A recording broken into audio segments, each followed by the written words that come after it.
میں ہوں عالیہ، آپ دیکھ رہے ہیں بریکنگ بیریئرز۔ اس وقت پاکستان ایک ایسے دوراہے پر کھڑا ہے کہ یا تو ادھر اور یا پھر ادھر، یعنی یہ کہ یا تو پار کر جائے گا، آر یا پار کا معاملہ ہے۔ اس کی وجہ یہ ہے کہ اگر ہم آج کی بات کریں تو ڈالر کی اڑان بہت اونچی ہو چکی ہے، 222 and 225 inter bank and open market میں آپ کو بتا رہی ہوں، اور اس سے آگے مزید بہت تیزی سے آگے بڑھ رہا ہے۔ اس سچویشن میں اب ہر کوئی فکر مند ہے، اور وہیں پر ہم دیکھ رہے ہیں کہ پالیٹکس کے محاذ پر تمام پارٹیاں اکٹھی ہوئی ہیں اور ان کے اجلاس ہوئے، اور عمران خان کی ایک ہی رٹ، ایک ہی کہنا کہ الیکشن، فوری الیکشن چاہیے۔ اس سچویشن میں پاکستان کا کیا بنے گا؟ پاکستان کس طرف جائے گا؟ کیا پاکستان پر جو ڈیفالٹ کی بات کی جا رہی ہے کہ ہم پہلے اچھے اس میں آئے اور پھر اب ہم دوبارہ اس طرف تیزی سے بڑھ رہے ہیں؟ اس پر بات کرنے کے لیے ہمارے ساتھ موجود ہیں سینئر جرنلسٹ، کالمنسٹ اور پولیٹیکل اینالسٹ جناب بیرسٹر حامد باشانی صاحب۔ بیرسٹر صاحب، thank you so much for joining my show. Thank you جی، آپ کا شکریہ۔ جیسا کہ میں نے آپ کے سامنے تصویر پیش کی سر، اس وقت جو حالات ہیں پاکستان کے، وہ جو ڈالر ہے وہ میں نے آپ کو بتا دیا کہ کس جگہ پر پہنچ چکا ہے، اور کہا یہ جا رہا ہے کہ ایک مرتبہ پھر ہم دیوالیہ پن کی طرف تیزی سے بڑھ رہے ہیں۔ وہ جو کچھ جگہوں پہ ایک جگہ پہ ٹھہرے تھے، ہم رکے تھے کہ اب ٹھیک ہو جائے گا، لیکن کیونکہ سٹاف لیول جو ہے وہ مذاکرات ہوئے ہیں، تو کیا میرا سوال آپ سے یہ ہوگا کہ آپ سمجھتے ہیں کہ جو پیسے دینے کی وہاں سے یقین دہانی کرائی گئی ہے، سٹاف لیول جو ایگریمنٹ ہوا ہے، وہ اس کے بعد پاکستان میں الیکشن ہوئے، اور الیکشن کے بعد دوسری پارٹی جو ہے جو کہ حکومت میں نہیں ہے وہ جیت گئی، اس صورت میں جو ایک جسے کہتے ہیں کنفیوژن ہے، تو کیا اس صورتحال میں آئی ایم ایف ہمارے ساتھ کیا سلوک کرے؟ دیکھیں جی، یہ کافی کمپلیکیٹڈ سچویشن ہے، اور اس کو نٹ شیل میں آپ کہہ سکتے ہیں کہ یہ جو انسٹیبلٹی ہوتی ہے نا، اس کو فروغ دے رہی ہے، ہوا دے رہی ہے انسٹیبلٹی۔ اور انسٹیبلٹی اگر پولیٹیکل ہو تو ظاہر ہے اس کے اکنامک ایفیکٹس جو ہیں وہ ظاہر ہے آپ کسی طریقے سے بھی روک نہیں سکتے۔ تو بنیادی طور پہ اس میں بات یہ ہے کہ یہ جو آپ نے کہا نا کہ پاکستان کراس روڈ پہ کھڑا ہے، پاکستان یہ ایک طرح کا جو ہے نا وہ ڈرامہ چلتا رہتا ہے ہر 2-4 سال بعد کہ پاکستان بہت بڑی کراس روڈ پہ آ گیا، اب پتہ نہیں کیا ہونے والا ہے۔ وہ جو مختلف قوتوں کے مفادات ہوتے ہیں اس حساب سے آپ دیکھتے ہیں وہ آتا رہتا ہے۔ لیکن اس دفعہ جو سچویشن ہے اس میں ایک بات بہرحال طے ہے کہ اس وقت پاکستان جو ڈیپینڈ کر رہا ہے آئی ایم ایف پہ، اور آئی ایم ایف پہ حکمرانوں نے بار بار یہ کہا ہے، پرائم منسٹر جو اس وقت سیٹنگ ہیں اور جو اس سے پہلے گزرے ہیں عمران خان صاحب، انہوں نے بھی کہ اگر ہماری ڈیل نہیں ہوتی آئی ایم ایف کے ساتھ تو ہمارے پاس کوئی راستہ نہیں بچتا ہے سوائے ڈیفالٹ کے۔ تو اس بات کو آپ اس طرح سمجھیں کہ پریکٹیکلی جو ہے نا وہ پاکستان ڈیفالٹ میں ہی ہے، یعنی جب ڈیفالٹ کا مطلب اگر لوگ نہیں سمجھتے تو یہ دوسری بات ہے۔ ڈیفالٹ کا مطلب ہوتا ہے inability to pay the loan. کوئی بھی جو اسکیجولڈ لون ہے، کوئی بھی آپ کی جو پیمنٹ جو آپ کہیں پہ کسی کو او کرتے ہیں، اور ملکوں کی صورت میں جب آپ کسی انٹرنیشنل مانیٹری فنڈ کو، انٹرنیشنل بینکنگ سسٹم کو، یا کسی کنٹری کو فارن ڈیٹ جس کو آپ کہتے ہیں، یا ساورن ڈیٹ بھی کہتے ہیں اس کو، وہ آپ جب آپ کے پاس انف پیسے نہیں ہیں آپ کی ٹریجری میں وہ ادا کرنے کے لیے جو بھی اسکیجول پیمنٹ ہے، تو اس میں آپ ڈیفالٹ میں ہی ہوتے ہیں، practically you are in default. لیکن آپ اس کے آگے پھر مختلف طریقے نکالتے ہیں۔ ڈیفالٹ کا مطلب یہ نہیں ہوتا کہ کوئی آپ کو فلفور پھانسی چڑھا دیتا ہے، اس کے پھر آپ طریقے نکالتے ہیں۔ مثلا آپ اس میں جو ہے وہ ڈیٹ کنسالیڈیشن کی بات کرتے ہیں، ریسٹرکچرنگ کی بات کرتے ہیں، مہلت مانگتے ہیں، یا پھر یہ طریقہ اختیار کرتے ہیں جو پاکستان اختیار کر رہا ہے گزشتہ 2 سالوں سے، کہ آپ کسی اور سے مانگ کے تو جو آپ کا آلریڈی ڈیو ایک ہے پیمنٹ، اس کو آپ میٹ کرتے ہیں۔ یعنی آپ ڈیفالٹ تو ہو چکے ہوئے ہیں، لیکن ایک آپ مصنوعی طریقے سے اس کو آپ پھر ریسٹرکچر کرتے ہیں یا آگے لے کے جاتے ہیں۔ اور یہ سلسلہ میں نے کہا کہ پاکستان میں گزشتہ 30-35 سالوں سے جو ہے وہ کنٹینیوسلی جاری ہے، جس کا مطلب یہ ہے کہ جو رولنگ ایلیٹ ہے اپنے دور میں، اپنے دور حکومت میں، ان کا جو فوکس ہوتا ہے وہ بڑا شارٹ سائٹڈ قسم کا ہے کہ ہم کس طریقے سے جو ہے وہ وقت کو آگے گزاریں۔ یعنی اس وقت کہاں سے ہمیں لون ملے کہ وہ لے کے تو ہم کوئی پرانی پیمنٹ کریں اور موسٹ پروبیبلی ہم صرف انٹرسٹ پیمنٹ کریں جو لون ہم نے لیے ہوئے ہیں اس پہ، اور جو پرنسپل اماؤنٹ ہے، اصل اماؤنٹ ہے، وہ جوں کی توں وہاں پہ پڑی رہتی ہے اور بڑھتی رہتی ہے۔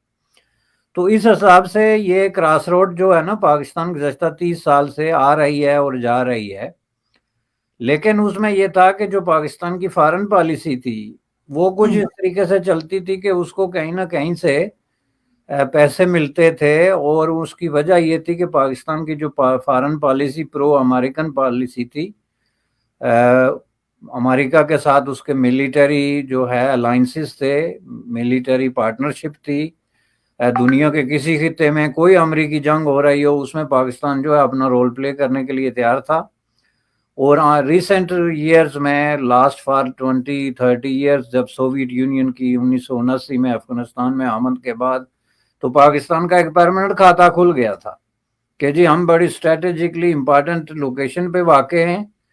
اور ہم جو ہے وہ پتہ نہیں پہلے 1979 میں جو ہے ہم عالم اسلام کی بقا کی جنگ لڑ رہے ہیں، ایک سوویت انویژن اور ایک سوشلسٹ کنٹری کی پیش قدمی کے خلاف،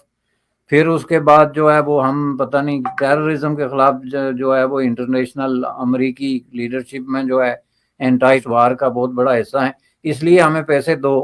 اور ان کو پیسے مل رہے تھے۔ ڈیفالٹ پاکستان 20-30 سال پہلے ہو گیا تھا، لیکن وہ پیسے لے کے تو اس طرح جو ہے وہ پیمنٹیں کرتے رہنا، اور اصل جو لون ہے وہ نہ صرف وہیں کا وہیں رہنا بلکہ اس میں مسلسل اضافہ ہوتے رہنا۔ اس کو آپ ذرا دیکھتے جائیں کہ اگر آپ کا جو ہے 70s میں لون جو ہے وہ کتنا تھا، 10 بلین یا 15 بلین یا اس کے ارد گرد کر لیں، تو آپ کا جو ہے 22 میں کتنا ہے، 70 اور 80 بلین پہ لے کے جا رہے ہیں۔ تو اس کا مطلب کیا ہوا کہ یہ ہر دور میں انہوں نے یہ تم شور بھی ڈالا اور باہر سے پیسے بھی لیے اس بنیاد پہ، اور اصل لون جو ہے وہ نہ صرف وہیں کا وہیں ہے بلکہ ایک ناقابل برداشت سچویشن جو ہے وہ پاکستان کی اکانومی کے لیے وہ کریٹ کر چکا ہے، جس کی وجہ سے اب یہ نوبت آ گئی ہے کہ جس ملک کا پرائم منسٹر یہ کہے کہ ہم ڈیفالٹ کرنے والے ہیں، اس کا مطلب یہ ہے کہ وہ انٹرنیشنل کمیونٹی میں جو کوئی بھی انٹرسٹڈ ہے آپ کی اکانومی میں، اس کو ایک سکیری قسم کا میسج دے رہا ہے، اور وہ میسج یہ ہے کہ ہمارا ہی طرف رخ نہیں کرنا ہے۔ یعنی ان کی سادگی کہہ لیں یا چالاکی کہوں گا میں، سادگی تو نہیں ہے، سادگی کے لفظ کی میرے سمجھتا ہوں کہ غلط استعمال ہے، چالاکی آپ ان کو دیکھیں کہ ایک طرف یہ اعلان کرتے ہیں کہ ہم ڈیفالٹ کرنے والے ہیں، اور دوسری طرف یہ کہتے ہیں کہ جی ہمیں انٹرنیشنل انویسٹمنٹ کی ضرورت ہے اور وہاں سے آ رہی ہے اور وہاں سے ہم ہوپ فل ہیں اور ادھر سے آ رہی ہے۔ نمبر ایک، ملک میں جو ہے وہ دنیا کا کسی بھی ملک کے، ایون سری لنکا جیسے ممالک جو ڈیفالٹ ہو چکے ہوئے ہیں، ان کے مقابلے اور کیلیبر کا آپ کے پاس جو ہے وہ ٹورسٹ انفراسٹرکچر نہیں ہے، یا ٹورسٹ فرینڈلی جو ہے وہ انوائرنمنٹ نہیں ہے، قوانین نہیں ہیں، کوئی سہولیات نہیں ہیں، لیکن آپ کا دعویٰ یہ ہے کہ ہم ٹورزم پہ جو ہے وہ کوئی بلینز آف ڈالر جو ہے وہ کمانے والے ہیں اور فی الفور کمانے والے ہیں۔ آپ کے پچھلے پرائم منسٹر صاحب 3 سال تک یہی دعویٰ کرتے رہے، اور کسی غیر ملکی نے اس سرزمین پہ قدم نہیں رکھا سوائے چند ایک یوٹیوبرز کو جو انہوں نے پے کر کے بلایا، اور انہوں نے آگے کو دورے کر کے تو الٹی سیدھی سچی جھوٹی جو ہے وہ تعریفیں کی۔ کہ جب آپ ایک پولیٹیکل یا اکنامک کرائسس کا شکار ہوتے ہیں تو آپ کے پاس کوئی منصوبہ ہونا چاہیے، کوئی پلان ہونا چاہیے کہ ہم یہ کام کر کے تو سچویشن کو جو ہے وہ درست کر لیں گے۔ تو آپ گزشتہ 30-35 سال سے جو ہے وہ مسلسل قرضے لے رہے ہیں، لیکن آپ کے پاس کوئی فارمولا نہیں ہے، اور جو فارمولے آپ پیش کر رہے ہیں ان کی میں بات کر رہا تھا کہ وہ کس طرح جو ہے وہ بالکل انویلڈ اور تصوراتی قسم کے فارمولے ہیں۔ مثلا آپ کہتے ہیں جی ہم بہت بڑی ٹورسٹ ڈیسٹینیشن بننے والے ہیں، اور آپ کا انفراسٹرکچر جو ہے وہ سری لنکا کے مقابلے میں سمجھ لیں وجود ہی نہیں رکھتا۔ آپ کا جو ہے وہ جو انڈسٹریل بیس ہے گزشتہ 20-30 سالوں میں پاکستان میں فیکٹریاں لگنے کے بجائے بند ہوئی ہیں، اور اب یہ جو ٹیکس کی باتیں ہو رہی ہیں اسی تیزی سے اب یہ بات بھی ہو رہی ہے کہ بہت سارے لوگ جو ہیں وہ اپنے بزنسز، فیکٹریز یا جو بھی ان کا وہاں پہ چھوٹا موٹا کوئی اثاثہ ہے یا ایسٹس ہیں، وہ ان کو بہت تیزی سے منتقل کرنے کے بارے میں سوچ رہے ہیں، چونکہ وہ یہ سمجھتے ہیں کہ اب جب ملک جو ہے وہ آپ لوگوں کی نااہلی اور لوٹ کسوٹ کی وجہ سے ایک بند گلی میں پھنس گیا ہے، تو اب آپ کے ہاتھ جو ہیں وہ ہمارے گریباں کی طرف بڑھ رہے ہیں، جو لوگ محنت کر کے جنہوں نے کچھ ڈیولپ کیا یا جو کچھ بنا رہے تھے اب ان سے چھیننے کی باتیں ہو رہی ہیں۔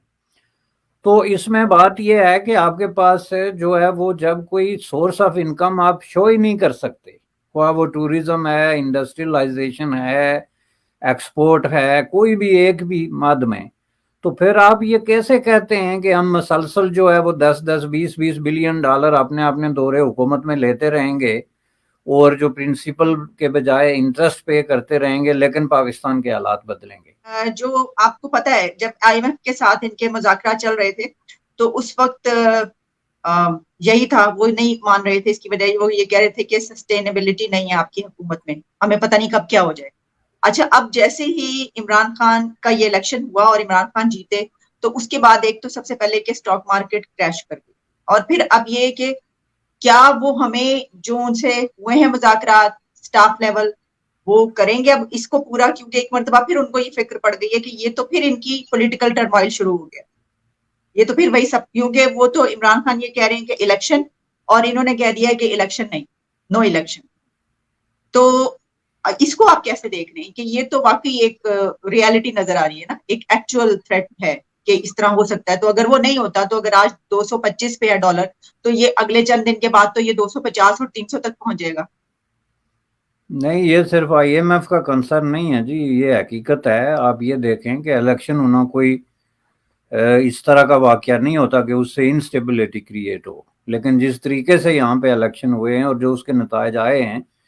یہ تو 100% جو ہے وہ ملک میں ایک پولیٹیکل انریسٹ اور انسٹیبلٹی کی طرف اشارہ ہے واضح طور پہ۔ اس میں کوئی آئی ایم ایف پہ آپ انگلی نہیں اٹھا سکتے۔ اس کی وجہ یہ ہے کہ الیکشن جیتنے کے فوراً بعد جیتنے والی جماعت کی طرف سے جو مطالبات آئے ہیں انہی کو آپ سامنے رکھ کے دیکھ لیں کہ نمبر ایک جی کہ جس الیکشن کمیشن کے زیر اہتمام ہم نے اوور ویلمنگ میجارٹی لی ہے اس کو ہم جو ہے وہ کہتے ہیں کہ فی الفور چلا جائے، یعنی اس نے پوری سیٹیں کیوں نہیں دی 20 کی 20، صرف جو ہے 15 کیوں دے دی دوسرے الفاظ میں؟ اور دوسرا یہ کہ فی الفور جو ہے وہ الیکشن کرائے جائیں، یعنی ہم نے 15 سیٹیں پنجاب میں کیا لے لی کہ اب اس ملک پہ حکومت ہماری چلے گی، حکمرانی ہماری ہوگی اور احکامات ہمارے چلیں گے۔ تو اسی کو کہتے ہیں کانفلکٹ کریٹ کرنا۔ ظاہر ہے اس کے جواب میں جو انہوں نے کیا یہی ایک نیچرل کورس ہوتا ہے کہ جب آپ پتھر پھینکتے ہیں اس کا جو رد عمل ہوتا ہے تو اس کے رد عمل میں وہ بھی ظاہر پولیٹیکل پارٹیز ہیں نا، کوئی فرشتوں کا گروہ تو نہیں ہے، تو انہوں نے بھی وہی اسی طرح کا ایک ریجڈ اور سخت قسم کا موقف جو ہے وہ اپنایا ہے، جو کیا چیز پیش کرتا ہے کہ پاکستان جو ہے وہ ہائیلی ڈیوائیڈڈ ہے پولیٹیکلی، اور اس کے اندر سخت قسم کی جو ہے وہ پوٹینشل ہے کہ جو بھی سچویشن ہے یہ کسی وقت بھی آؤٹ آف کنٹرول ہو کے تو ایک طرح کی انریسٹ اور ایون سیول وار کی سچویشن اختیار کر سکتی ہے، چونکہ پالیٹیشنز جو ہیں وہ ایک دوسرے کے ساتھ ٹاکنگ ٹرمز تک جو ہے آنے کے لیے تیار نہیں، جو پوری دنیا کی پالیٹکس کی اے بی سی ہے کہ کہیں بھی پالیٹکس جو ہے اس کا آغاز ہی جو ہے وہ ڈائلاگ سے ہوتا ہے۔ تو آپ اگر اس طرح کے دھمکی آمیز رویے اختیار کریں اور اس طرح کی ڈکٹیٹر ٹائپ جو ہے آپ کی ڈائریکشنز ہوں کہ نہیں جی یہ الیکشن کمیشن ہٹ جائے یا یہ فوراً انتخابات کرا دیں یا ہم یہ نہیں مانتے یا آپ یہ نہیں مانتے، تو اس صورت کا مطلب ہوتا ہے ایک ٹکراؤ اور ایک تصادم کی صورت ہوتی ہے، جسی کو اصل میں آئی ایم ایف جیسے ادارے جو انویسٹمنٹ کرتے ہیں وہ ان چیزوں کو دیکھتے ہیں۔ سب سے پہلی چیز جو ملک ان سے جا کے پیسے مانگتا ہے اس میں وہ یہ دیکھتے ہیں کہ اس ملک میں سٹیبلٹی کیا ہے، جو سسٹم چل رہا ہے یہ کتنا عرصہ چلے گا۔ جس طرح آپ کسی پرائیویٹ بینک سے ویسٹ میں کوئی قرضہ لیتے ہیں تو وہ سب سے پہلے دیکھتے ہیں کہ آپ اس ایڈریس پہ for last who many years you have been residing on this address. اب یہ کیا سوال ہوا؟ اس سوال کا مطلب یہ ہوتا ہے کہ اس آدمی کی لائف میں سٹیبلٹی کتنی ہے، کتنی۔ اب یہ دیکھیں یہ سٹیبلٹی دیکھتے ہیں کہ یہ جی آج ہم سے انہوں نے اپلیکیشن 6 مہینے پہلے دی تھی تو 6 مہینے کے اندر کوئی 3 رجیم تو چینج ہو گئے، اوپر سے ایک الیکشن آیا اور اس میں کوئی سیٹیں ادھر جا رہی ہیں کوئی ادھر جا رہی ہیں، تو یہ کسی ملک کے اندر ایک ہائیلی انسٹیبل سچویشن کی طرف جو ہے وہ انڈیکیشنز ہے۔ دوسری چیز یہ ہے کہ سٹاف لیول کا جو کوئی بھی ایگریمنٹ ہوتا ہے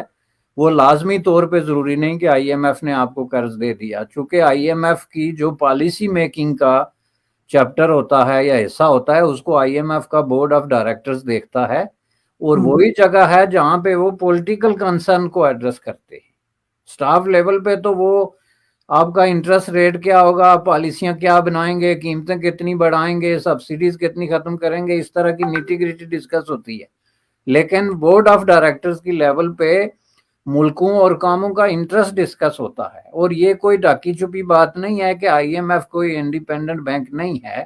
آئی ایم ایف بنیادی طور پہ امریکی انٹرسٹ کے اعصاب کو سامنے رکھ کے تو چلتا ہے۔ اس کے بورڈ آف ڈائریکٹرز کوئی بھی ہوں، وہ یورپین ہوں یا ایشین ہوں یا فار ایسٹ کے کسی ملک سے ہوں، لیکن ان کو پتا ہوتا ہے کہ یہ بینک جو ہے یہ بنیادی طور پہ کس طرح کے انٹرسٹ جو ہیں ان کو پروموٹ کرتا ہے اور کس طرح کی چیزوں کو ڈسکریج کرتا ہے۔ تو اس حساب سے یہ جناب بالکل کلیئر ہے کہ آئی ایم ایف بھی اس سچویشن میں جو ہے وہ ڈیلے کر سکتا ہے پروسیس کو، اور اس کی مثال میں آپ کو دیتا ہوں کہ آئی ایم ایف جو ہے وہ مارچ اپریل سے جو ہے وہ سری لنکا کے ساتھ نیگوشیٹ کر رہا تھا۔ سٹاف لیول پہ ان کا ایگریمنٹ 30 جون کو ہونے والا تھا، اور جب سری لنکا میں اتنی ڈیلے ہو گئی کہ اس کو پریکٹیکلی جو ہے وہ بینکرپٹ ہونا پڑا۔ تو یہ آئی ایم ایف کے لیے کوئی بہت نئی چیز نہیں ہے کہ پاکستان کو اگر ہم نے 2 ملین نہیں دیے تو بینکرپٹ ہو جائے گا یا ڈیفالٹ کر جائے گا۔ میں سمجھتا ہوں کہ ان کی جو ڈکٹیشنز ہیں، اور ان کی ڈکٹیشنز بالکل کلیئر ہیں، وہ خطے کی پالیٹکس، انٹرنیشنل پالیٹکس میں چین کا جو رول ہے، پاکستان کی جو باروئنگ ہے چین سے، اور جو ان کا پروجیکٹ چل رہا ہے اس وقت جو ہے سی پیک کے حوالے سے، اور فیوچر میں ان کے جو منصوبے ہیں، یہ ساری چیزیں جو ہیں ان کے وہ بورڈ آف ڈائریکٹرز کے لیے ایک کنسیڈریبل ایشوز ہیں جس کو کنسیڈر کیے بغیر وہ پازیٹیو ڈیسیجن نہیں کر سکتے۔ اوکے، اچھا بیرسٹر صاحب، آپ سے میرا آخری سوال یہ ہوگا کہ کیا پاکستان میں پہلے بھی ایسے سیاسی حالات اس حد تک یہاں تک خراب ہوئے ہیں کہ معاملات یہاں تک پہنچ جائیں؟ اب آپ دیکھ رہے ہیں کہ اب تو یہاں تک باتیں کی جا رہی ہیں کہ ہم جو ہوم منسٹر ہے اس کو ادھر کے پی کے میں نہیں انٹر ہونے دیں گے، اور ان کو کہا جا رہا ہے کہ ان کو ادھر سے باہر جو ہے وہ نہیں انٹر ہونے، ادھر نہیں انٹر ہونے، یعنی سیاستدان آپس میں اس حد تک جو ہے وہ لڑائی یہاں تک پہنچ چکی ہے۔ تو آپ اس کا کوئی حل ہوتا ہوا دیکھ رہے ہیں؟ کوئی سولوشن آپ کے پاس ہے؟ یا آپ یہ بھی بتائیے گا جو میں نے پوچھا کہ کیا پہلے بھی ہم اتنے زیادہ کروشل حالات پہ پہنچے ہیں کبھی؟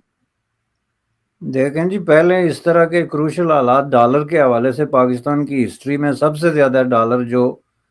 اوپر گیا تھا وہ 1971 میں گیا تھا جب بنگلہ دیش بنا تھا۔ اس سے پہلے یا اس سے بعد ایک وقت میں ڈالر کو کبھی اتنے بڑے پیمانے پہ جو ہے وہ بوسٹ نہیں ملا۔ آلدو کہ اس وقت یہ بھی بات کرنی فیئر ہوگا کہ ڈالر جو ہے وہ انٹرنیشنلی اوپر جا رہا ہے، یہ صرف ایک پاکستان کے لیے نہیں بلکہ انٹرنیشنلی جو کرائسس کی سچویشن ہو رہی ہے اس کے نتیجے میں لوگ یو ایس کرنسی کو ایک سیف کرنسی سمجھ کے اس کی طرف مائل ہو رہے ہیں۔ لیکن اس کے جو بھی فیکٹر ہیں، لیکن اس کا جو ریفلیکشن پاکستان کے مقامی حالات میں ہے وہ یہ ہے کہ 1971 کے کرائسس میں ڈالر اتنا نیچے گیا تھا جو اب گیا ہے۔ انسٹیبلٹی کے حوالے سے پاکستان جو ہے وہ انڈیکیٹر شو کرتے ہیں کہ اس وقت تقریباً اسی پیمانے پہ ہے جس پہ 1971 میں تھا۔ سیاستدانوں کے درمیان بھی بالکل اسی طرح کی چیز 1971 سے تھوڑا پہلے 2-4 مہینے پہلے جو بنگلہ دیش کے کریشن سے چند مہینے پہلے اسی طرح کی تھی کہ ہم جی ڈھاکہ نہیں جا سکتے، اور وہ ڈھاکہ جائیں گے تو ٹانگیں توڑ دیں گے، وہ آئیں گے تو ہم یہ کر دیں گے۔ بالکل اسی طرح کا ایکسچینج تھا، اور انٹر پرووینشنل اس وقت پروونس تھا ڈھاکہ جو ہے، تو وہ انٹر صوبائی قسم کا ایکسچینج تھا جو اس وقت ہو رہا ہے۔ تو اس حساب سے یہ آپ سمجھ لیں کہ بہت سملیرٹی ضرور موجود ہے، لیکن یہ کہنا کہ اس کا آگے کیا نتیجہ نکلنے والا ہے، کیا یہ جو سچویشن ہے یہ زیادہ گمبھیر ہوگی، زیادہ سخت ہوگی، یا اس کے اندر کوئی کسی طریقے سے کوئی ریزالو ہونے کے چانسز ہیں، تو میں سمجھتا ہوں کہ اس گیون سچویشن میں اس کے ریزالو ہونے کے چانسز اب جو ہے وہ بہت کم ہو گئے ہیں، اور اس کے لیے جو راستہ کھلا ہوا نظر آ رہا ہے وہ یہ ہے کہ جو بھی کوئی پولیٹیکل پارٹی جتنی سختی کے ساتھ، خواہ وہ تحریک انصاف ہے یا جو حکومت میں بیٹھے ہوئے لوگ ہیں، وہ یہ سمجھتے ہیں کہ ہم جتنا فورسفلی اور جتنی سختی سے اپنی بات منوا سکتے ہیں ہمیں منوانی چاہیے، اور یہی ہو رہا ہے گزشتہ 4-6 مہینے سے مختلف شکلوں میں۔ تو میں سمجھتا ہوں کہ یہ اس حساب سے ایک بڑی جو ہے وہ ایک خطرناک سچویشن ہے، چونکہ پاکستان بنیادی طور پہ اگر آپ انٹرنیشنل سٹڈیز دیکھیں تو پاکستان ان چند ایک ملکوں میں سے ایک ہے جس کے اندر بہت زیادہ جو ہے ایک انسرٹن قسم کی سچویشن ہے. اگر وہاں پہ کوئی پرابلم آ جائے تو اس کو سنبھالنے کے لیے پاکستان کے اندر کیپاسٹی کے اعتبار سے پاکستان دنیا میں کوئی 150 160 نمبرز پہ آتا ہے, جس میں کوئی نیچرل ڈیزاسٹر ہے یا ہیومن میڈ قسم کا مثلا کوئی خانہ جنگی کی کیفیت آ جاتی ہے, کوئی ایسی صورتحال پیدا ہو جاتی ہے, تو اس کو کنٹرول کرنے کے حوالے سے وہ صلاحیت جو ہے وہ بہت کم ہے. تو جس طریقے سے یہ ایکسچینج ہو رہا ہے, اوپن ایکسچینج مختلف پولیٹیکل پارٹیز کے درمیان, جس کے اندر ڈائلاگ, جس کے اندر مذاکرات, جس کے اندر نیگوشیٹڈ سیٹلمنٹ کا option he of the table ہے, تو اس میں جو ہے وہ کا جو حزب اختلاف میں بیٹھا ہے وہ بھی اگر یہ کہے کہ جو میں ڈکٹیٹ کروں گا وہی ہونا چاہیے, اور جو حزب اقتدار میں بیٹھے ہیں وہ بھی کہیں کہ جو ہم کہیں گے وہی ہونا چاہیے, تو ظاہر ہے یہ سچویشن تصادم کی طرف جا سکتی ہے اور اس کے بعد یہ آؤٹ آف کنٹرول ہو سکتی ہے. جی, جیسا کہ میں نے آپ کو بتایا کہ فواد چودھری نے کہا کہ ہوم منسٹر کو ادھر داخل نہیں ہونے دیں گے کے پی کے میں, ٹانگیں توڑ دیں گے, ادھر آئے, وہ کہہ رہے ہیں ادھر آئے. تو یہ سچویشن میں تو سر کوئی سلوشن آپ کے پاس یہی کہ بس صرف یہی کہ مل بیٹھ کے اس کو حل کریں گے آپ, اور کیا آپ کو لگتا ہے کہ ایسی صورتحال میں, ویسے تو اب ایسا لگتا ہے کہ پاکستان میں ماشاء اللہ نہیں آئے گا, جو اب ایسا لگتا نہیں ہے کہ ایسی کوئی, لیکن پھر بھی کیا آپ سمجھتے ہیں کہ ایسا بھی کیا کوئی خطرہ ہو سکتا ہے اگر آئے اس میں یہ ہے کہ پاکستان میں مارشل لا نہیں لگے گا, لیکن جو لوگ مارشل لا لگاتے ہیں وہ کسی ایک قوت کے ساتھ مل کے تو سچویشن کو کنٹرول کر سکتے ہیں, اور وہ سچویشن مارشل لا سے بھی زیادہ خطرناک ہوتی ہے. خواہ وہ حزب اختلاف کے ساتھ ملیں یا حزب اقتدار کے ساتھ مل کے تو اپنا وزن ان کے پلڑے میں ڈال کے تو ملک میں سٹیبلٹی لانے کی کوشش کریں, جو کہ انہوں نے ریپیٹڈلی کی ہے. آپ اگر گزشتہ 2 مہینے کی پروسیڈنگز دیکھیں تو آپ یہ دیکھیں کہ وہاں پہ جو ملٹری اسپوکس پرسن ہیں انہوں نے بعض ایشوز پہ پریس کانفرنس کی ہے جو کہ بنتی نہیں تھی. مثلا انہوں نے پریس کانفرنس کی ہے کہ یہ اس حکومت کو ہٹانے میں کوئی عالمی سازش نہیں تھی, اب اس کی کیا ضرورت پیش آ گئی تھی, ظاہر ہے یہ ان کا کام نہیں ہے. اس کی ضرورت یہ پیش آ گئی تھی کہ انہوں نے کلیئرلی یہ انڈیکیشن دی کہ ہم جو ہے وہ اس بحث میں حکومت کے ساتھ ہیں اور حکومت کا جو موقف ہے ہم اس کو ریکٹیفائی کرتے. تو اس طریقے سے اگر یہ انسٹیبلٹی آگے بڑھتی ہے تو پھر ظاہر ہے اس طرح کی قوتیں کسی ایک قوت کو, خواہ وہ حکومت میں ہے یا دوسری طرف ہے, اس کے ساتھ مل کے تو پھر سچویشن کو کنٹرول کریں گے, جو مارشل لا سے بھی زیادہ بہترین شکل ہے. اور پاکستان کی سفرنگ کی سب سے بڑی وجہ ایک یہ بھی ہے کہ مختلف ادوار میں جو ہے وہ اس طرح کی قوتیں سویلین کو آگے رکھ کے تو اپنے معاملات جو ہیں وہ چلاتے رہے یا اپنے احکامات چلاتے رہے, جس کے نتیجے میں آج ملک آ کے اس پوزیشن میں کھڑا ہے. Thank you so much barrister صاحب فار یور پریشیس ٹائم. بہت شکریہ آپ کا, دوبارہ بات. آپ کا شکریہ.